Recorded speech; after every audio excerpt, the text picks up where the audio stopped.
Ada video Ustadz Adi Hidayat, maafkan aku saudaraku Nasrani, aku tidak bisa mengucapkan selamat Natal. Karena orang yang mengucapkan selamat Natal, maka dia sudah mengakui tiga. Yang pertama, mengakui bahwa Isa anak Tuhan. Yang kedua, mengakui bahwa Isa lahir 25 Desember. Yang ketiga, mengakui bahwa Isa mati di palang salib. Ketiga-tiga ini dibantah oleh Al-Quran.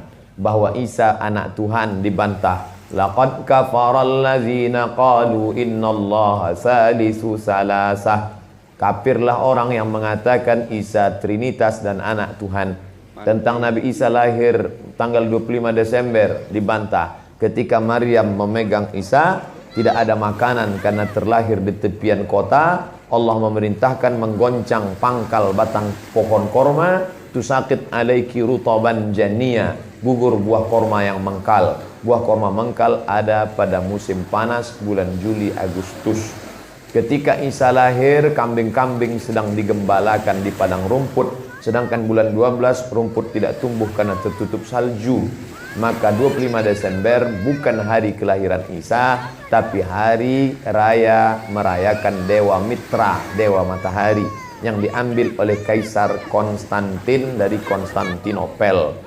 Lalu kemudian tentang Isa mati di palang salib dibantah Al-Quran. Wa ma qataluhu, mereka tidak membunuhnya. Wa ma salabuhu, mereka tidak menyalibnya. Walakin syubbihalahum, ada orang lain yang diserupakan wajahnya dengan Isa. Dialah Yudas Iskariot, murid Isa yang menjual imannya dengan beberapa keping uang emas. Saya punya kawan Kristen Masehi, tapi dalam masalah hubungan baik, masalah ngasih makanan, masalah beri pakaian, oke. Tapi kalau sudah terkait dengan akidah, wala ana abidu ma'abadtum wala antum abiduna ma'abud lakum dinukum waliyadin. Tentang masalah tahun baru, apakah 1 Januari itu bersih, tidak ada hubung kait dengan agama? Maka tidak benar. 1 Januari 2018 Masehi, seolah-olah Masehi terkait dengan Al-Masih Isa alaihissalam. Itu kalender dibuat oleh Kaisar Julian dari Romawi kuno. Kaisar Julian membuat kalender, maka dibuat nama dia Kaisar Julian, maka disebut Julian kalender.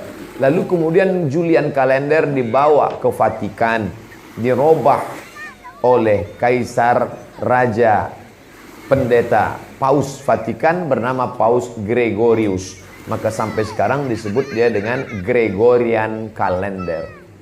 Lalu kemudian ketika terbentuk PBB, United Nation, Persatuan Bangsa-Bangsa, bingung mau pakai kalender apa? Di dunia banyak sekali kalender. Maka diseragamkanlah, dipakailah Gregorian kalender. Yang sebelumnya kita kerajaan Pasundan, kerajaan Demak, kerajaan Riau, Sendiriapura itu pakai kalender Hijriah. Termasuk Yogyakarta pakai kalender Saka, karena Sultan Agung Jawa mengkawinkan antara kalender Jawa dengan kalender Hijriah.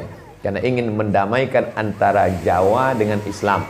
Maka setiap menyambut tahun baru Saka sekaligus menyambut tahun baru Hijriah. Kalender Masehi muncul belakangan, tidak tepat penisbatannya kepada Al-Masih karena Isa tidak tahu menahu tentang itu. Itu murni diambil oleh Kaisar Gregorius yang diambilnya ke Vatikan menjadi Gregorian kalender. Jadi kita menyatakan tahun baru, betul tahun baru, tapi tahun baru Romawi. Tahun baru Romawi, jangan kaitkan kepada Isa alaihissalam. Dia masih terkait. Adapun tahun baru Jepang tak ada terkait dengan akidah. Nah, ini tahun kalender yang baru. Tidak meyakini bahwa dengan kalender yang baru ini nasib berubah menjadi baru. Siapa yang asap malam itu paling banyak mengepul ke atas, maka rezekinya yang paling murah. Lalu membakar ayam sampai 2000 ekor. Nah, oleh sebab itu saya anjurkan anak-anak muda, remaja-remaja masjid, tanggal 31 malam tanggal 1 setiap masjid semuanya buat kajian, iktikaf, zikir, muhasabah supaya jangan keluyuran ke sana kemari. Hanya 2 saja. Anak-anak muda pergi ke masjid mulai jam 10, jam 11, jam 12, jam 1, jam 2 atau habis isya tidur. Saya nggak bisa tidur Pak Ustadz. Biasa malam kalau nggak bisa tidur, habis isya makan Antimo 2. Nguap tidur langsung. Itu saja. Adapun nanti Ustadz malam tahun baru apakah buat muhasabah di masjid? Enggak. Saya berangkat 28, 29 umroh, maka tahun baru di Madinah. Tahun lalu juga begitu. Tapi tahun sebelumnya dibuat acara muhasabah. Wallahu a'lam.